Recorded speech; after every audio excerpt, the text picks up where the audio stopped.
just like I did Women's History Month, I'm sure it has not passed you folks by that Earth Day is coming up. So today I thought I would give you a little bit of Gainesville environmental history. And what I want to talk to you about today is the history of Gainesville's own Superfund site.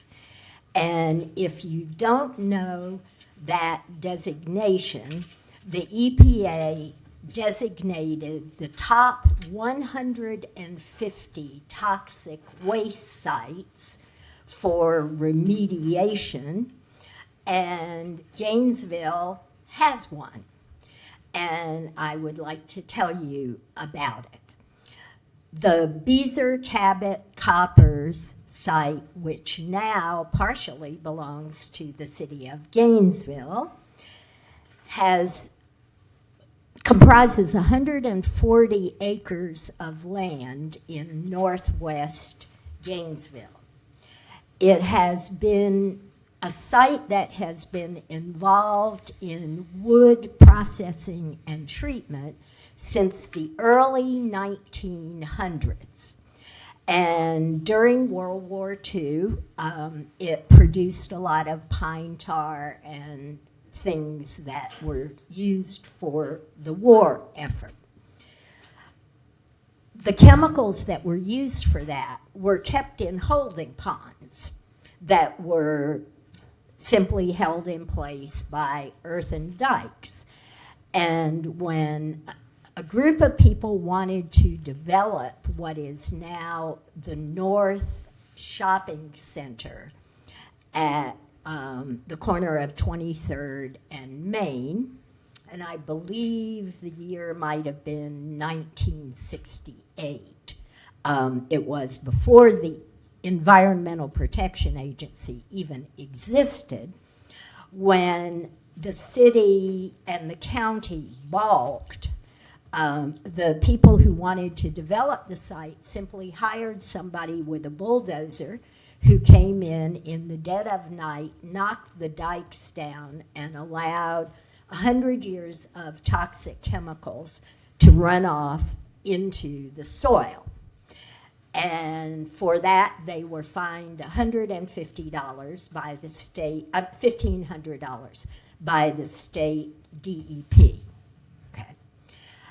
After the Environmental Protection Agency created the Superfund, and that site went on the list in 1985, the residents of the Stephen Foster neighborhood, which adjoins that, began struggling to have the wood treatment, which was still going on, moved. The city of Gainesville had grown up around it. It had been grandfathered in.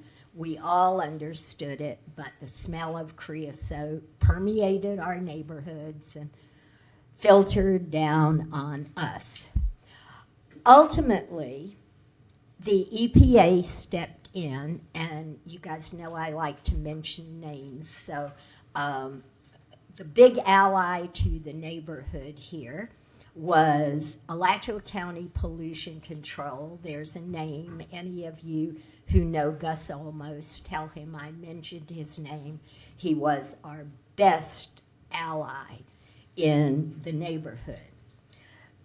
Ultimately, I have to be fast, there have been all kinds of remediation. The first thing that happened was the water from the site was diverted off into essentially holding ponds to keep it from going any further down into the soil.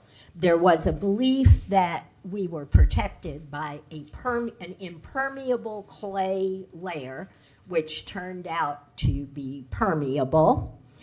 And ultimately, our biggest ally in all of this was GRU, who very quickly looked at maps of the water table coming off that site and realized that the contamination was headed straight toward the Murphree well fields, where we all get our water. And so then we moved into another phase of remediation. The site is still there. It no longer does wood treatment. There has been remediation in the neighborhood under the leadership of this body. This is a story where you folks should feel good. And people were moved out, soil was taken away, plants were replanted, and now remediation is going on the site itself. And that is due to end fairly soon, and a dialogue will then be entered upon about the usage of this land. It used to be the mayor's district and his problem. Now it's Commissioner Eastman's because of the new zoning. But I expect there to be a very, very healthy debate about the uses of that property once it's remediated. And I have an agenda here. I urge you all to think about Depot Park, which once was a toxic waste site too. So this is a terrible story. We have a Superfund site that continues to endanger our water, and here's the good part. It's one of fewer than 20 in the United States, Superfund sites, where almost total remediation is possible and is going to happen.